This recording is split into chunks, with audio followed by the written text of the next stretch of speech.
Grande Bellezza, c'est un film sur la mélancolie, le fait d'être désabusé, déçu, heureux en même temps, à la fois heureux et malheureux. C'est un peu le saudade des Portugais. C'est pour ça qu'il est difficile de parler d'un film où il n'y a pas vraiment d'histoire. Il s'agit d'une atmosphère, de se laisser embarquer avec les personnages. D'ailleurs, on a presque l'impression d'en faire partie. C'est un film qui a une grande poésie, bien sûr, mais je crois que ça va au-delà. C'est un regard profond, profondément triste, profondément joyeux, nostalgique, mélancolique, mais qui en même temps laisse une fenêtre ouverte, comme si rien n'était fini. Et donc c'est un appel aussi à se laisser vivre, mais pas du tout se laisser aller. Mais ce film, sous ses aspects très légers, mondains, brillants, et bien sûr d'une grande profondeur, mais pour avoir justement cet aspect lisse et derrière avoir tellement de choses à dire et à faire dire à ces personnages, il fallait un maestro. Et Paolo Sorrentino est vraiment un maestro du cinéma. La Grande Bellezza fait aussi le portrait de la bourgeoisie romaine. Ces gens qui sont riches, qui ont des très belles situations et qui sont en fait des bobos, tout simplement. Il y a une scène qui est merveilleuse, qui se passe pendant l'anniversaire de Jep. Il invite tous ses amis dans un appartement gigantesque qui fait face au Colisée. On imagine le prix du mètre carré. Et à la fin de la soirée, beaucoup d'invités sont partis et reste le dernier carré, ses amis de 40 ans certainement.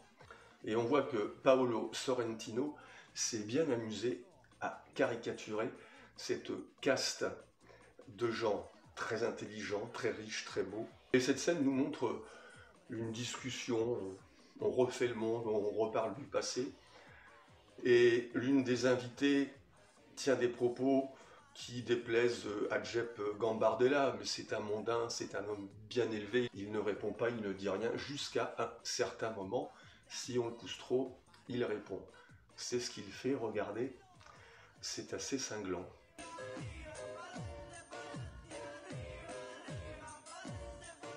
L'appareil humain était un livre très limité, frivole et aussi prétentieux que son titre. Jep le sait très bien et c'est pour cette raison qu'il n'en a jamais écrit d'autres. Pardon, et toi, tu as fait quoi? J'ai essayé de changer les choses avec la littérature. Ouais, Je ne passe pas ma vie à jouer les snobs. Je me coupe en quatre pour être mère et femme à la fois et je m'évertue à être moderne. J'ai 53 ans, j'ai souffert et je me suis relevée toute seule. Grâce à ça, j'ai appris beaucoup de choses de la vie. Bien! Je vois que vous ne répliquez plus, vous avez mis le temps. Stéphania, on ne dit plus rien par égard pour toi, pour pas te faire de peine, mais vraiment toute cette fanfaronnade, cette logorée grandiloquente de moi je, moi je, moi je. Tes jugements méprisants taillés à la hache sont là pour cacher ta fragilité, pour cacher ton malaise et surtout un tas de mensonges. De quel mensonge tu parles? Tout ce que j'ai dit est vrai, je suis comme ça et c'est ce en quoi je crois. Parle alors, dépêche-toi, parle. Tu l'auras voulu, Stéphania. Bon, dans le désordre.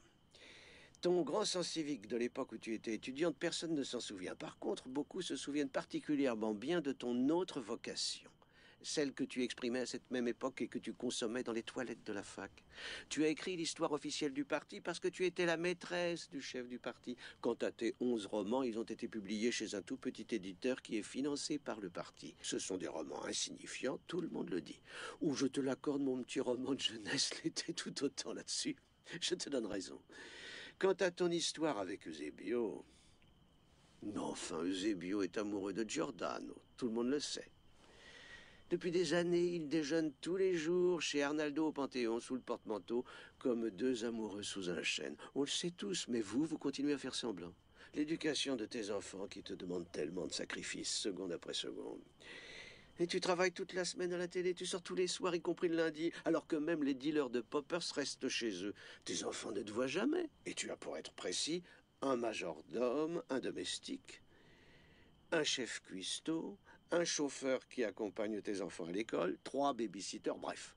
Dis-moi à quel moment tu dois faire de si grands sacrifices. Et voilà tes mensonges et ta fragilité.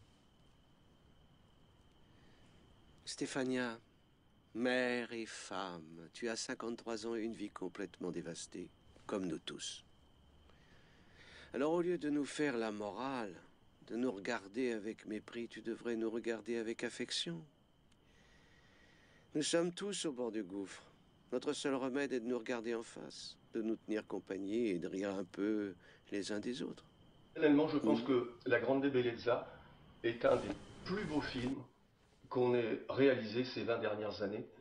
Voilà, La Grande Bellezza, je ne sais pas si vous avez compris ce que je vous ai dit. Malheureusement, je ne vois pas d'autre façon d'en parler. Maintenant, il s'agit de le voir. Non, finalement, je crois que finalement, pas de coquetterie, restons simples. La Grande Bellezza, Paolo Sorrentino, 2013.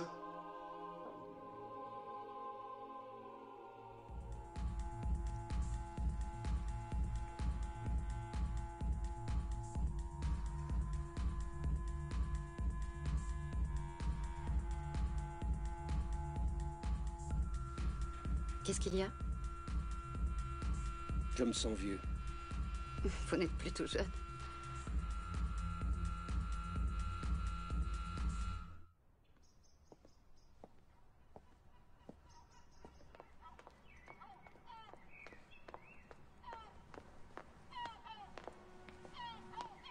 Madame Ardent. Oui.